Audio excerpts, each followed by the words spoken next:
নমস্কার, রকমারি রান্নাবান্নায় আপনাদের সবাইকে আবারও অনেক অনেক স্বাগত। আজ আমি আপনাদের সঙ্গে শেয়ার করব পটলের ভর্তা রেসিপি।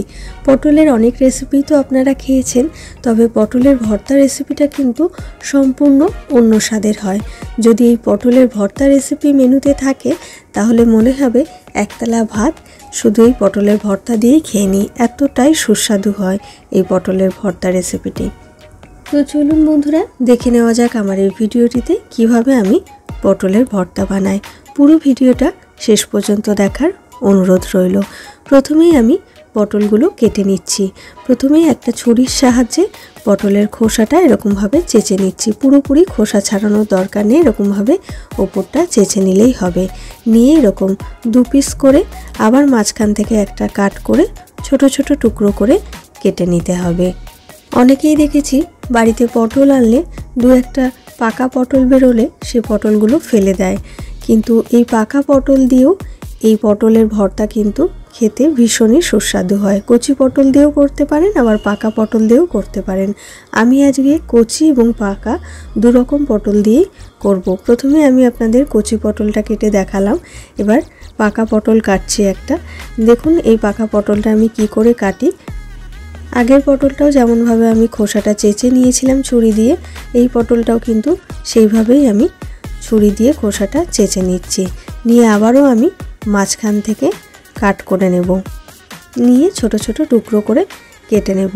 তবে এই পাকা পটলের ক্ষেত্রে যেটা করবেন, পাকা পটলের যে বীজগুলো থাকে সেই বীজগুলো বের করে দিতে হবে। দেখুন বন্ধুরা, পটলটা পাকা, আমি বীজগুলো এরকমভাবে বের করে নিচ্ছি। পটলের বীজগুলো বের করে ছোট ছোট টুকরো করে কেটে নিতে হবে।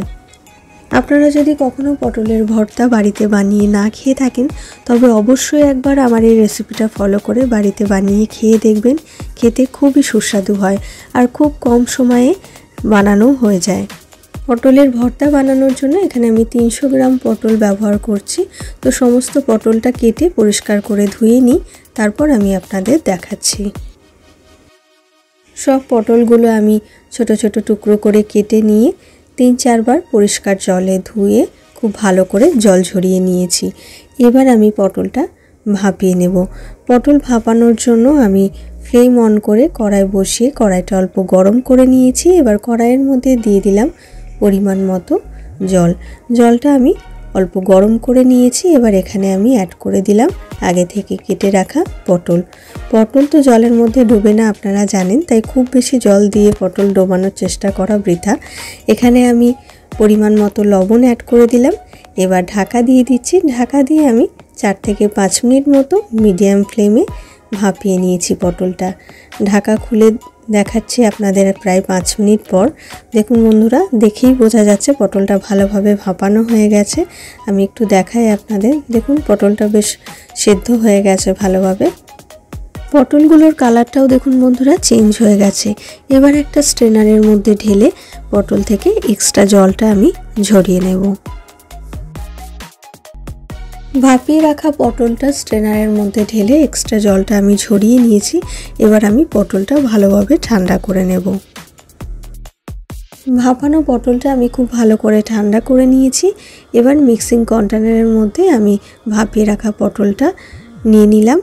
সেই সঙ্গে এখানে দিয়ে দিচ্ছি 5 কোয়া রসুন আর 2টো কাঁচা পাকা লঙ্কা। ঝালটা অবশ্যই আপনারা আপনাদের পরিমাণ বুঝে দেবেন। জল ছাড়া পটলটার আমি একদম মিহি একটা পেস্ট রেডি করে নিয়েছি। আপনাদের আমি দেখাচ্ছি বন্ধুরা যে পেস্টটা আমি কত মিহি করে রেডি করেছি। আর দেখুন একটু জল কিন্তু আমি ব্যবহার করিনি। আপনারাও চেষ্টা করবেন পটলটা জল ছাড়া পেস্ট করার। আবারও আমি ফ্লেম অন করে কড়াইটা গরম করে নিয়ে কড়াইয়ের মধ্যে দিয়ে দিলাম প্রায় 3 টেবিল চামচ পরিমাণ সর্ষের তেল। খুন্তি দিয়ে কড়াইয়ের গায়ে তেলটা আমি ভালো করে লাগিয়ে নিলাম। তেলটা খুব ভালো করে গরম করে নিয়েছি। এবার আমি তেলের মধ্যে ফোড়নে দিয়ে দিচ্ছি 1/2 চা চামচ পরিমাণ কালো জিরে। কালো জিরে দিয়ে ফোড়ন করার সময় কালো জিরেটা হাতে এরকম একটু ভালো করে ডলে নিলে গন্ধটা খুব প্রমিনেন্ট হয়, সেই জন্য আমি একটু হাতে ডলে নিলাম। সেই সঙ্গেই আমি এখানে দিয়ে দিলাম একটা শুকনো লঙ্কার হাফ দিয়েছি, আমি মাঝখান থেকে ভেঙে নিয়েছি শুকনো লঙ্কাটা। ফোড়নটা আমি প্রায় 10 সেকেন্ড মতো ফ্রাই করে নিলাম। এবার এখানে আমি হাফ চা চামচ পরিমাণ হলুদ গুঁড়ো অ্যাড করে দিলাম। খুন্তি দিয়ে হলুদ গুঁড়োটা তেলের সঙ্গে ভালো করে মিশিয়ে নিলাম। এবার আমি এখানে অ্যাড করে দিচ্ছি আগে থেকে বেটে রাখা পটলটা। মিক্সিং কন্টেনারের গায়ে অনেকটা পটল বাটা লেগে আছে, একটু জল দিতেই হবে। একদম কম করে জল দিয়ে আমি মিক্সিং কন্টেনারটা ধুয়ে অল্প এখানে জল অ্যাড করে দিচ্ছি। ফ্লেমটা মিডিয়ামে রেখে 1 মিনিট মতো আমি খুব ভালো করে পটল বাটাটা তেলের মধ্যে কষিয়ে নেব। এখন তো খুব গরম পড়েছে, আপনারা হয়তো অনেকেই বাড়িতে পান্তা ভাত খাচ্ছেন, তো পান্তা ভাতের সঙ্গেও কিন্তু এই পটল বাটাটা দারুণ ভালো যায়। আপনারা একবার পান্তা ভাতের সঙ্গেও পটল বাটাটা ট্রাই করে দেখতে পারেন। এখানে আমি অল্প পেঁয়াজ কুচি আর স্বাদ অনুযায়ী লবণ অ্যাড করে দিলাম। একদম ছোট সাইজের একটা পেঁয়াজ কুচি অ্যাড করলাম। আপনারা চাইলে পেঁয়াজ কুচিটা আগেও ভেজে দিতে পারেন, তবে এইভাবে পেঁয়াজ কুচিটা পটল ভর্তাতে অ্যাড করলে খাওয়ার সময় পেঁয়াজটা মুখে পড়লে খেতে বেশ ভালো লাগে। ফ্লেমটা মিডিয়ামে রেখেই কন্টিনিউ নেড়ে নেড়ে এই যে পটল বাটার এক্সট্রা জল ভাবটা আছে সেটা কিন্তু পুরোটা ড্রাই করে নিতে হবে। আর এটা মিডিয়াম ফ্লেমেই করতে হবে, হাই ফ্লেমে করতে গেলে কিন্তু তলায় লেগে যেতে পারে। এর আগে আমি আমার চ্যানেলে অনেক রকম ভর্তা রেসিপি আপলোড করেছি, শিম ভর্তা, বরবটি ভর্তা, বেগুন ভর্তা। তো আপনারা যদি সেই ভর্তা রেসিপিগুলো দেখতে চান তাহলে একবার চ্যানেলটা চেক আউট করে নিতে পারেন। দেখুন বন্ধুরা, মিডিয়াম ফ্লেমে কন্টিনিউ নেড়ে নেড়ে আমি যে এক্সট্রা জলটা ছিল পটল বাটার সেটা পুরোপুরি শুকিয়ে নিয়েছি। রেডি হয়ে গেছে আমার পটলের ভর্তা। এবার আমি এখানে অ্যাড করে দেব সামান্য পরিমাণে চিনি। সামান্য পরিমাণে চিনি অ্যাড করলে এই ভর্তাটা খেতে খুব ভালো লাগে, সেই জন্য আমি অল্প চিনি অ্যাড করছি। আপনারা না চাইলে নাও দিতে পারেন। হাফ চা চামচ পরিমাণ চিনি অ্যাড করলাম। চিনিটা অ্যাড করার পরে 2-1 বার নেড়ে নিয়ে চিনিটা ভালো করে ভর্তার সঙ্গে মিশিয়ে নিচ্ছি। রেডি হয়ে গেল আমার আজকের রেসিপি পটল ভর্তা। এবার আমি ফ্লেম অফ করে গরম গরম ভাতের সঙ্গে সার্ভ করে দেব পটল ভর্তা। আজকের এই পটল ভর্তার রেসিপি আপনাদের কেমন লেগেছে অবশ্যই আমাকে কমেন্ট বক্সে কমেন্ট করে জানাবেন। আর ভিডিওটা ভালো লাগলে একটা লাইক করে দেবেন, আর আমার চ্যানেলটিকে সাবস্ক্রাইব করে পাশের বেল বাটনটা প্রেস করে রাখবেন।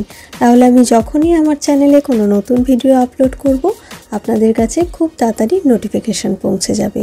ফিরে আসবো আবার একটা নতুন রেসিপির ভিডিও নিয়ে। আপনারা ভালো থাকবেন, সুস্থ থাকবেন।